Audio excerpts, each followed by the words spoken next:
बिस्मिल्लाहिर्रहमानिर्रहीम। आज का हमारा टॉपिक जो है वो पॉलीसेकेराइड के हवाले से। वो कह रहे कि polysaccharide are polymer of monosaccharide unit monomers. Poly का मतलब क्या होता है? पॉली का मतलब होता है मेनी, ज़्यादा। वो कह रहे कि पॉलीसेकेराइड आर पॉलीमर ये ज़्यादा यूनिट होते हैं, लेकिन किसके ज़्यादा यूनिट होते हैं? Monosaccharide unit. जब एक मोनोसेकेराइड मिल के दूसरे मोनोसेकेराइड के साथ, फिर दूसरा जो है तीसरे के साथ, इस तरह तीसरा जो है चौथे के साथ, इसी तरह सो ऑन आगे क्या करते हैं, यही यूनिट आपस में मिल जाते हैं, तो उससे आपके पास रिजल्टेंट कौन सी चीज़ आ जाती है? हमारे पास रिजल्टेंट पॉलीसेकेराइड आ जाता है। ठीक है। वो कह रहे कि they are hydrolyse into more than 10 monomer of glucose unit. जिस तरह ओलिगोसेकेराइड में हमने बात की हुई थी कि जब ओलिगोसेकेराइड को आप हाइड्रोलाइज कर लेते हो तो वहाँ पे हमारे पास क्या आ रहा था? 2 to 10, 2 से लेकर 10 मोनोसेकेराइड आ रहे थे। लेकिन क्योंकि यहाँ पे हमारे पास क्या है? पॉली है, तो वो कह रहे कि they are hydrolyse into more than 10। किससे? मोर देन 10 से ज़्यादा मोनोमर आएंगे। किसके मोनोमर आएंगे? ग्लूकोज यूनिट मोनोसेकेराइड के यूनिट आएंगे। दूसरे लफ्ज़ में आप कह सकते हो कि फॉर एग्ज़ाम्पल आपके पास कोई एक पॉलीसेकेराइड है और वो क्या हो गया, उस पॉलीसेकेराइड के साथ आपने वाटर की एडिशन की और आपके पास कितने यूनिट आ गए? फॉर एग्ज़ाम्पल 5 मोनोमर आ गए, 5 ग्लूकोज आ गए। और आप कह रहे हो कि बेसिकली ये मेरे पास क्या था? पॉलीसेकेराइड था। नहीं, पॉलीसेकेराइड ये नहीं है, ये बेसिकली आपके पास क्या है? ओलिगोसेकेराइड है। क्योंकि ओलिगोसेकेराइड का जो रेंज है वो आपके पास 2 से लेकर कहाँ तक आ रहा है? 10 तक आ रहा है। तो आप ये नहीं कह सकते जब 10 से ज़्यादा रेंज आ जाए, मतलब 11 आ जाए या क्या आ जाए, 12 आ जाए, तो तब आप कह सकते हो कि ये पॉलीसेकेराइड है। इसलिए कहते मोर देन 10 वर्ड इसलिए इस्तेमाल, 10 से ज़्यादा होंगे मोनोमर। जब भी वो वाटर में हाइड्रोलाइज होगा, उसकी जब भी तोड़ फोड़ होगी तो हमेशा उसकी क्या होगी? 10 से ज़्यादा यूनिट आएंगे। फिर कह रहे दे आर टेस्टलेस। ये हमारे पास क्या होता है? उसका कोई टेस्ट नहीं होता, कोई जायका नहीं होता। And are insoluble in water, और पानी के अंदर ये डिज़ोल्व भी नहीं होता। एग्जाम्पल ऑफ पॉलीसेकेराइड और स्टार्च। एग्जाम्पल हमारे पास जो एग्जाम्पल दिए, एक स्टार्च है, दूसरा क्या है? ग्लाइकोजन है, सेलुलोज है, काइटिन आपके पास मौजूद है। ठीक है।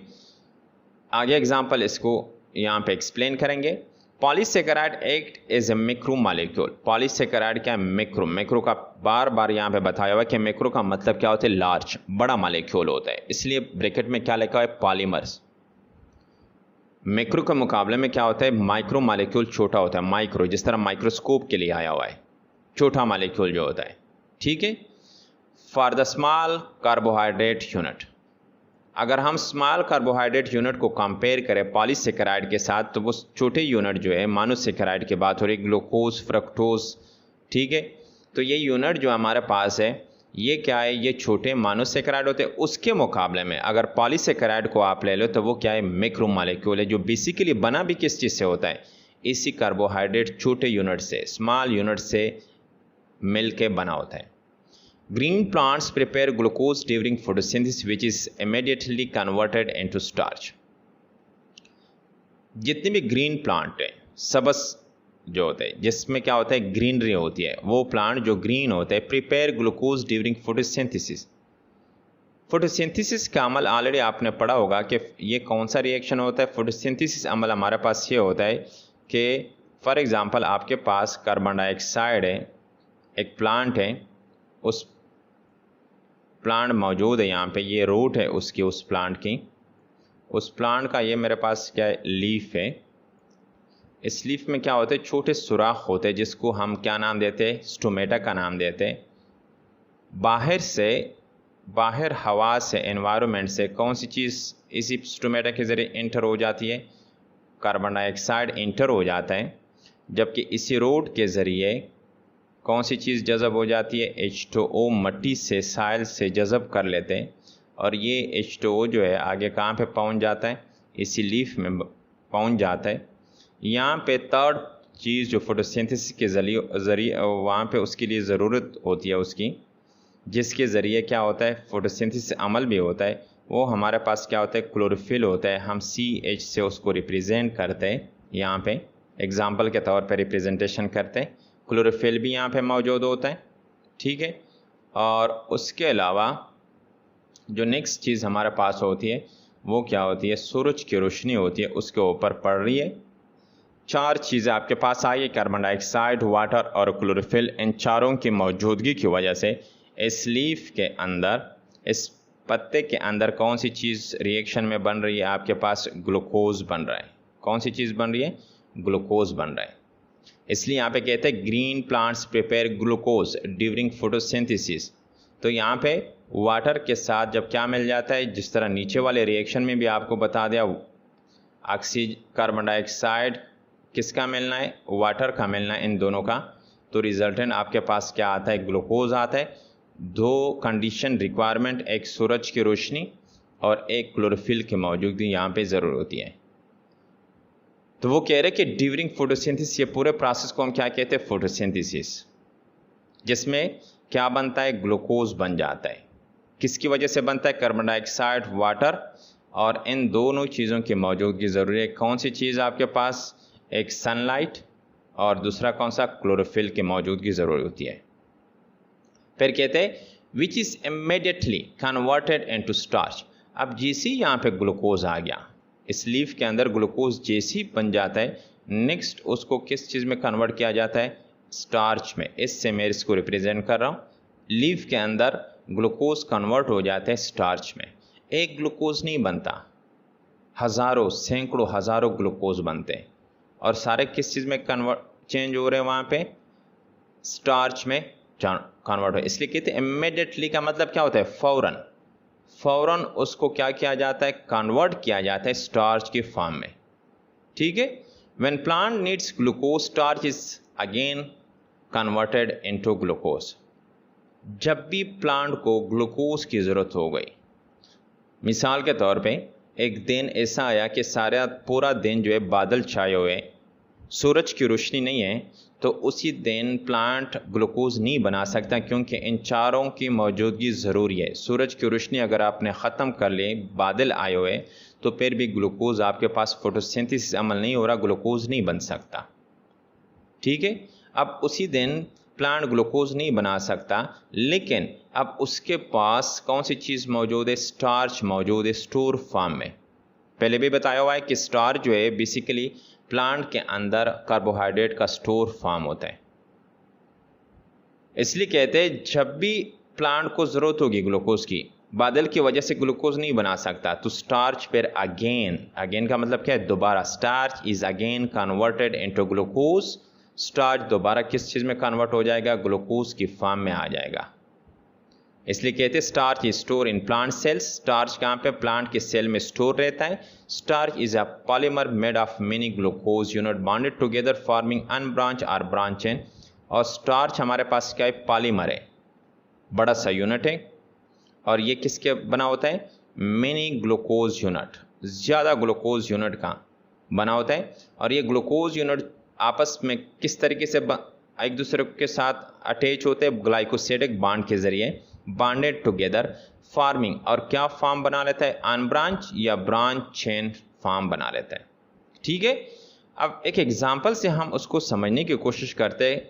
किसको? इसी स्टार्च को समझने की कोशिश करते हैं। फॉर एग्जांपल, एक नॉर्मली एग्जांपल मैं आपको देता हूँ, फिजिकल एग्जांपल। जनरली आपके पास क्या है? नॉर्मली चाक है, जो नॉर्मली आप क्लास में जो कंसर्न टीचर होता है वो उसको इस्तेमाल करता है बोर्ड पे लिखाई के लिए।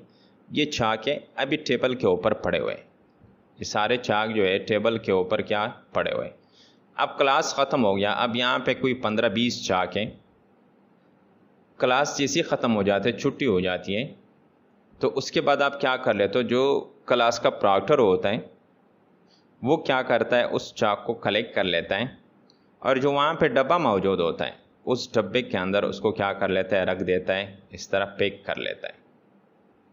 अब ये डब्बा जो है, आप इसको ये नहीं कह सकते कि ये चाक है, आप क्या कहेंगे, ये चाक का डब्बा है।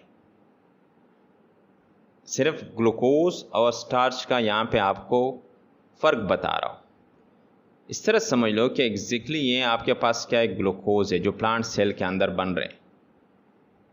वो ग्लूकोज क्या होता है, जैसे बन जाता है उसको पैक किया जाता है, स्टोर किया जाता है। देखो आपने चाक को किस चीज़ में, डब्बे के अंदर स्टोर किया हुआ था, उस ग्लूकोज को स्टोर किया जाता है।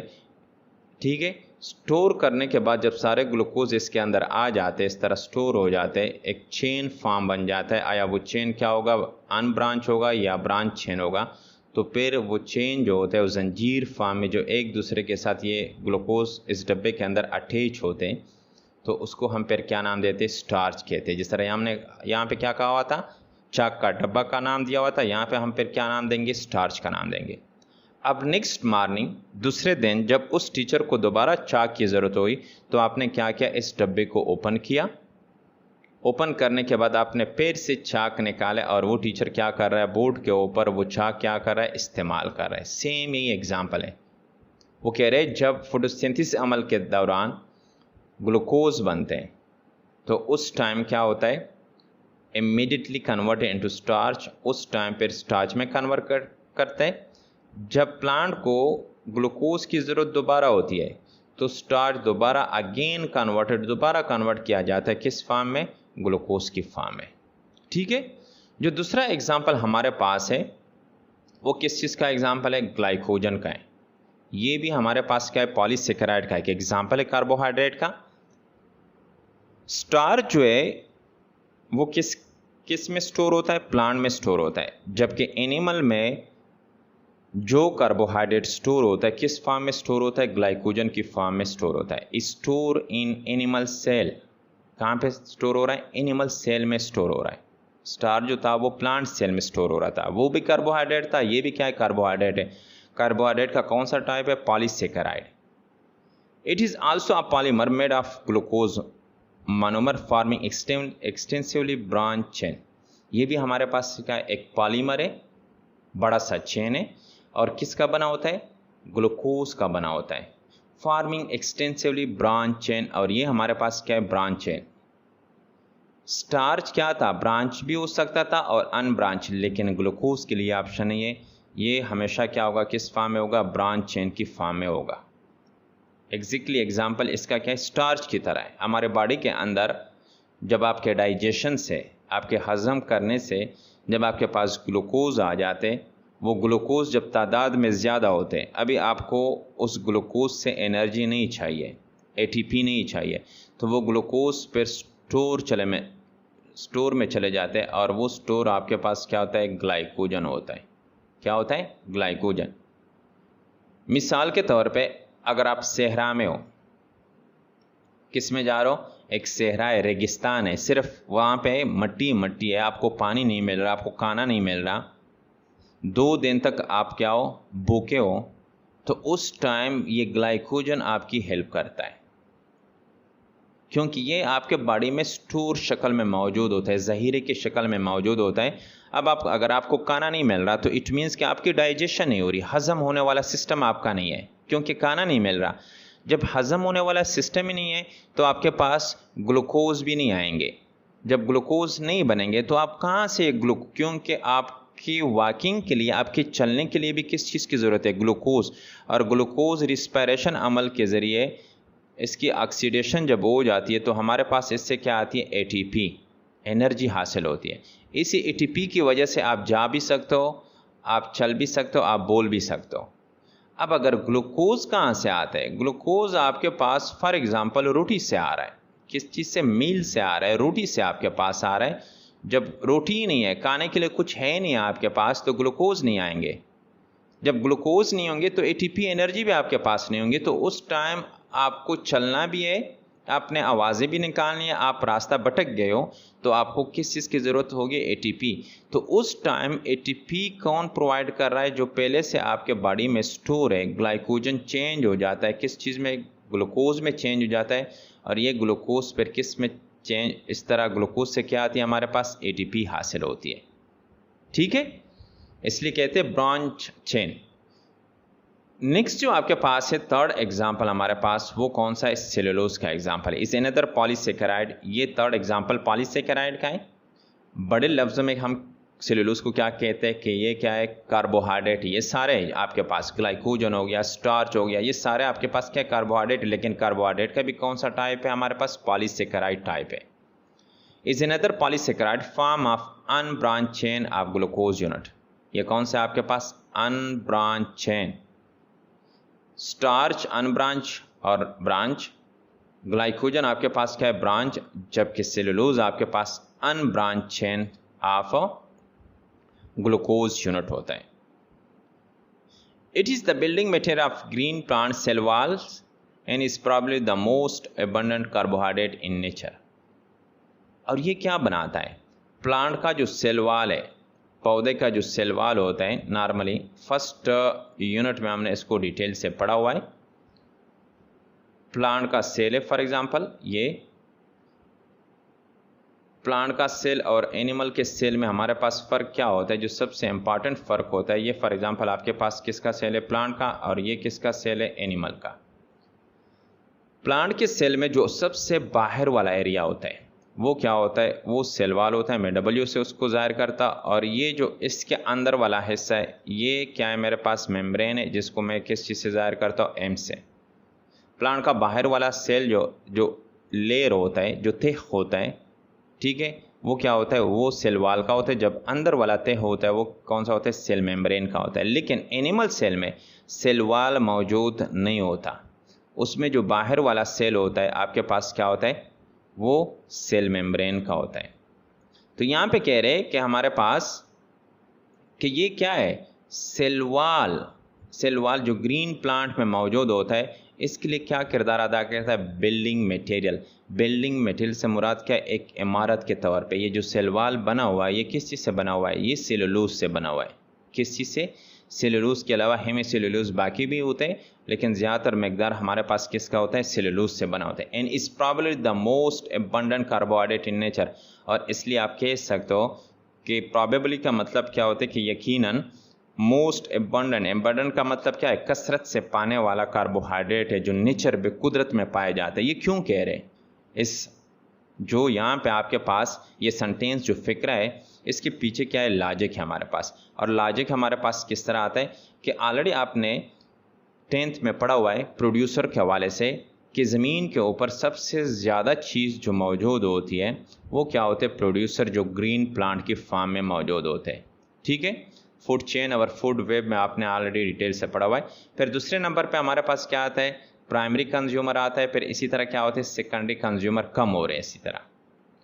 तो हिसाब लगा लो, अगर दुनिया में ज़्यादातर ग्रीन प्लांट आपके पास मौजूद हैं और हर एक ग्रीन प्लांट के अंदर आपको पहले से पता है कि क्या होता है? मुख्तलिफ उसमें स्टेम होते हैं, लीफ होते हैं, और हर एक स्टेम के अंदर लाखों हज़ारों जो होते हैं वो क्या होते हैं? सेल होते हैं। तो और हर एक सेल जो है वो किस चीज़ का बना हुआ है? उसका सेल वॉल जो बना हुआ है वो सेलुलोज का बना हुआ है। तो अगर इसकी प्लांट की तादाद ज़्यादा है, प्रोड्यूसर की तादाद ज़्यादा है, तो इसलिए आप कह सकते हो कि अबंडेंट कार्बोहाइड्रेट है नेचर में। The bonds linking glucose unit is in a cellulose molecule are oriented differently from starch and glycogen. जो बॉन्ड लिंकिंग है ग्लूकोज यूनिट, जब एक ग्लूकोज यूनिट दूसरे ग्लूकोज यूनिट के साथ मिलता है तो कौन से बॉन्ड से मिलता है? ग्लाइकोसिडिक बॉन्ड से। अब ये जो बॉन्ड लिंकिंग है, एक बॉन्ड एक मोनोमर में जो बॉन्ड है दूसरे मोनोमर में इसी तरह जो लिंकेज करता है एक दूसरे के साथ मिल रहा है, वो कह रहा है कि सेलुलोज में जो है वो क्या होते हैं? ओरिएंटेड का मतलब क्या है? डायरेक्शन। उसकी जो डायरेक्शन है वो क्या होती है? डिफरेंटली होती है। सेलुलोज की अगर हम बात करें कि उसमें जो बॉन्डिंग ग्लाइकोसिडिक बॉन्ड बना हुआ है वो दूसरे डायरेक्शन, मुख्तलिफ डायरेक्शन से बना हुआ है, डिफरेंट डायरेक्शन से बना हुआ है।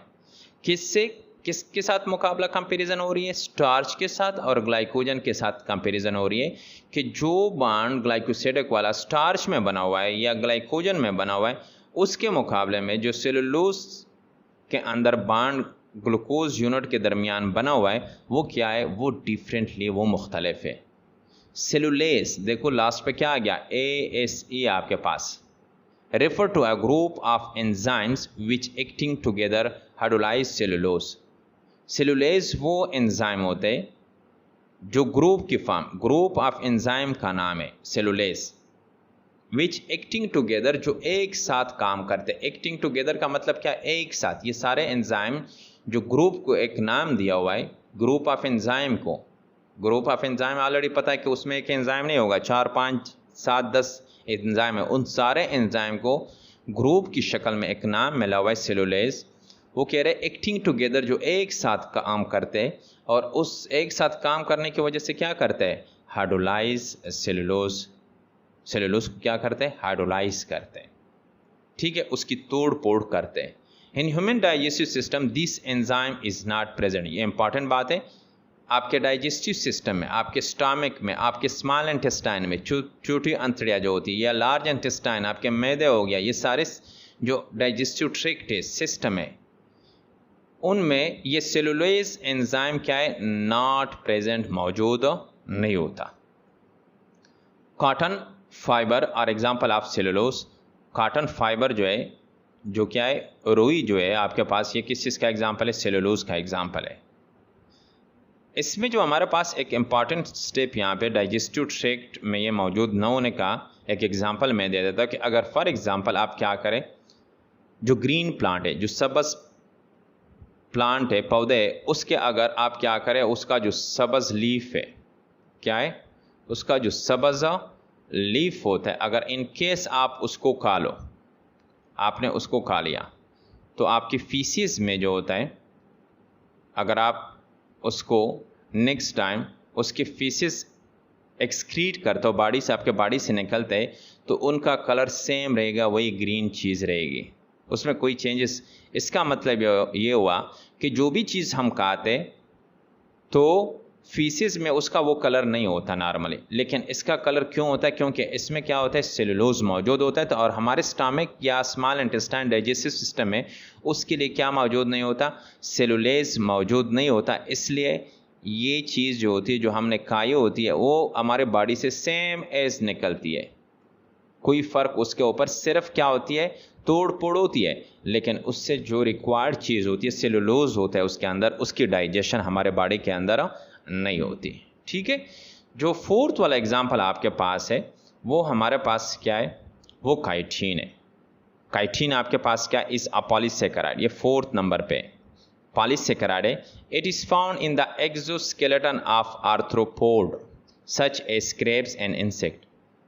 और ये काइटिन जो होता है, ये कहाँ पे मिलता है, फाउंड कहाँ पे मिलता है, एक्सोस्केलेटन। एक्सोस्केलेटन जो होता है, स्केलेटन किसको कहते हैं, ढांचे, हड्डियों का जो ढांचा होता है, स्केलेटन।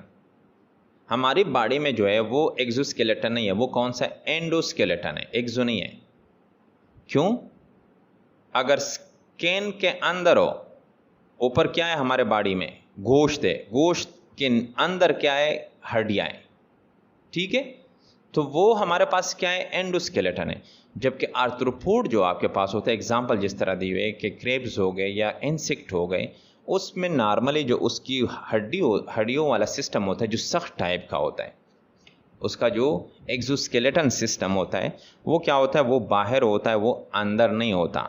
उसका बाहर मटेरियल जो होता है वो क्या होता है, सख्त होता है। हमारे वाली सख्त नहीं है, हमारा क्या है, स्किन है, गोश्त है, उसके बाद हड्डी का नंबर आता है।